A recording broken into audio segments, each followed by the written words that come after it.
Puis, ayant appelé la foule avec ses disciples, Jésus leur dit, « Si quelqu'un veut venir après moi, qu'il renonce à lui-même et qu'il me suive. » Et il ajoute, « Car celui qui voudra sauver sa vie la perdra, mais celui qui perdra sa vie à cause de moi et de l'Évangile la sauvera. Et que sert-il à l'homme de gagner tout le monde s'il perd son âme? Que donnerait un homme en échange de son âme?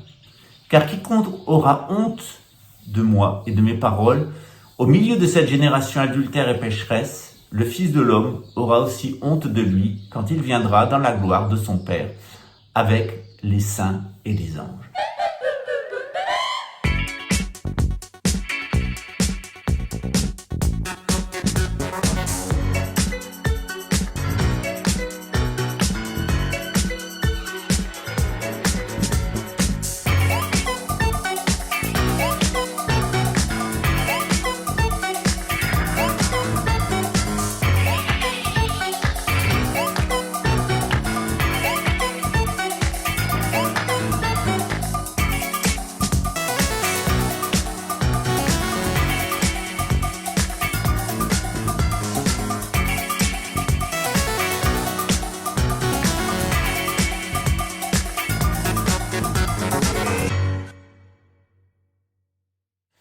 Qui a peur de perdre sa vie la perdra.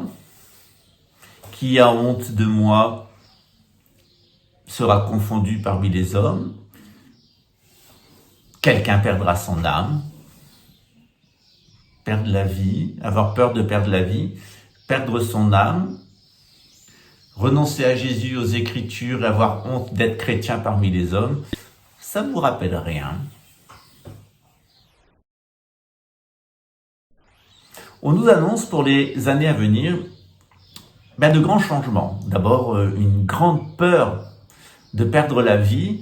Et par peur de perdre la vie, beaucoup de personnes en sont venues à de très grandes extrémités. C'est très facile de manipuler un peuple par la panique. Et puis on parle beaucoup à notre époque de perdre son âme, de vendre son âme au diable, de vendre son âme au système, dire même vendre son cul au système. Et puis on parle beaucoup à notre époque de la fin du christianisme, de cet homme qui serait devenu Dieu, l'homo deus. Un monde où on n'a plus besoin de Dieu, on n'a pas besoin de croyance, on n'a pas besoin de spiritualité, un monde où tout devient technologique, un monde où on peut, nous dit Jacques Attali, changer d'identité, changer de sexe, changer de forme. Tout est possible grâce à un petit brin synthétique d'ADN et à un bombardement avec des ondes. Alors, est-ce que c'est ça la tentation du serpent? Est-ce que c'est ça, toucher aux fruits de l'arbre de la connaissance du bien et du mal? Bien, c'est une question qu'on se pose notamment dans notre cours de gnose chrétienne. Et une personne s'est désistée, donc il y a encore une place. Donc n'hésitez pas à prendre ce cours, même s'il a commencé dimanche dernier, on peut toujours le suivre en replay. On a fait un tableau général. L'évangile de Jean et l'Apocalypse de Jean nous donnent des conseils sur tout ce qu'on doit faire à notre époque et face à tout ce qu'on a à vivre. Alors, est-ce que vous allez suivre Elon Musk et ses géniales soi-disant découvertes de rétro-ingénierie? Est-ce que vous allez suivre le programme des Européens, en particulier de la couronne britannique, avec son idée de Kansuk, et puis d'un empire à deux ailes, une aile qui serait le continent américain, et puis une aile qui serait le continent afro-asiatique, sur lequel régnerait sans partage la couronne britannique, Harry d'Angleterre, n'hésitant pas à se proclamer roi du monde, voire même Dieu lui-même, dans le temple de Jérusalem reconstruit. Parce que la prophétie est claire, qui, à la fin des temps, sera présent à Israël, en Israël, dans le temple de Jérusalem, gouvernera le monde. Alors, y a-t-il une compétition pour gouverner le monde depuis Israël, et une compétition de qui contre qui? Est-ce qu'il y a des 100% humains et des 100% déshumanisés, ce que les Juifs appellent les goïms? Est-ce qu'il y a des mutants entre les deux? Est-ce qu'il s'agit en réalité de ces Khazars et de ces Édomites, de ces Cananéens qui ont une origine terrible, puisque en l'apprenant, eh bien, Cham et Canaan ont décidé de sodomiser et de castrer leur père et grand-père Noé. De quoi s'agit-il? Y a-t-il une race un petit peu spéciale à la tête de l'Égypte?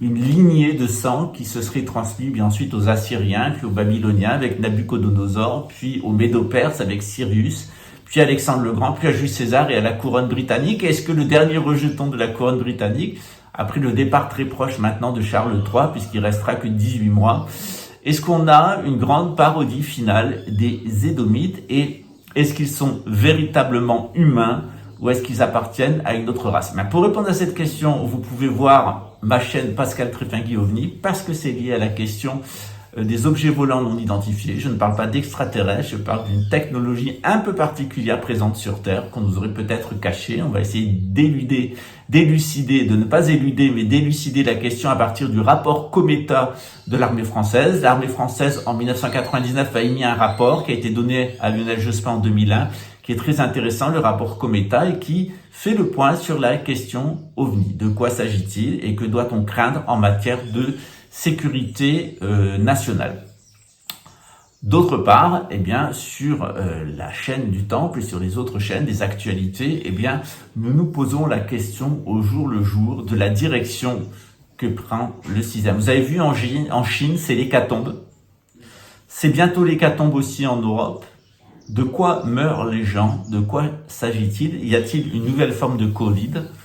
Y a-t-il une grande vague à nouveau de décès qui arrive, puisque déjà le masque est obligatoire en France et au Brésil, et que partout dans le monde, on voit construire des hôpitaux de campagne. Que doit-on craindre? Pourquoi? Eh bien, c'est à ces réponses que nous recherchons, que nous allons consacrer la plupart des questions que nous nous posons. Tout simplement, nous nous posons des questions et nous allons trouver les réponses dans le cours de gnose chrétienne et à la suite, au mois de février, un nouveau cours qui est le cours de gnose maçonnique. Il avait été donné les années précédentes de façon très résumée, mais on partira de l'Égypte pour venir jusqu'à la gouvernance mondiale et vous verrez que tout ça, n'en déplaise à Urbex, c'est lié à deux formes de maçonnerie. Une maçonnerie humaine et qui construit et une maçonnerie inhumaine et qui détruit. Et vous alors vous appartenez à laquelle? Plus une petite question. Dentro da mata se fez medicina sagrada. Do tipinho sopro, reza cura caboclo. Da terra o tabaco, da planta o sagrado. Ervas que levam grandes limpezas e mistérios.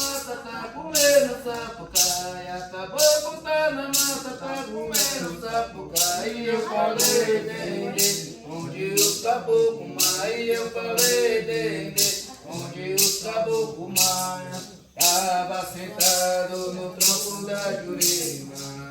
Pra que mandou me chamar? Eu tava sentado no tronco da Jurema. Pra que mandou me chamar? O Jurema.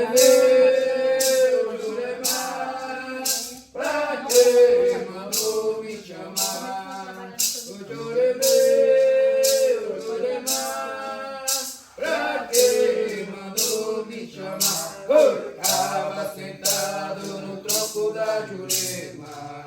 Pra que mandou me chamar? Eu tava sentado no tronco da Jurema. Pra que mandou me chamar? O Jurema, o Jurema. Pra que?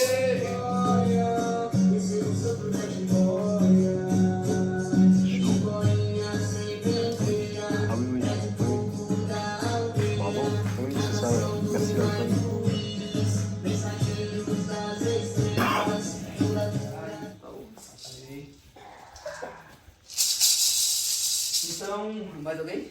Cena.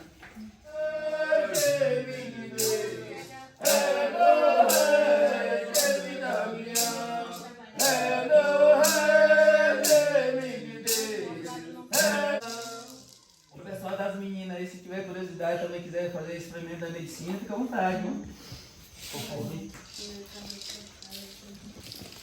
Vai. Totalmente quase isso. Fecha os olhos. Oxe. Cauã. Mas é mais Cauã. Fecha os olhos. Pode abrir um pouquinho. Sou trabalhar na amante do visão. sol, sou filho da terra, sou soberano nos ares, brilhante como a luz. Eu sujo das águas, eu corro nas matas. Vivo cheio de graça, Tupã me conduz. Tenho instinto da águia, vejo além do infinito. Perceba a intenção do inimigo antes dele atacar. Represento a luta, a força, a garra de um povo. Uma tribo que pede socorro pra não se acabar. Represento a luta, a força, a garra de um povo. Uma tribo que pede socorro pra não se acabar. E eu sou guerreiro da águia, e és tu em todo lugar. E eu sou guerreiro da águia, e és tu em todo lugar.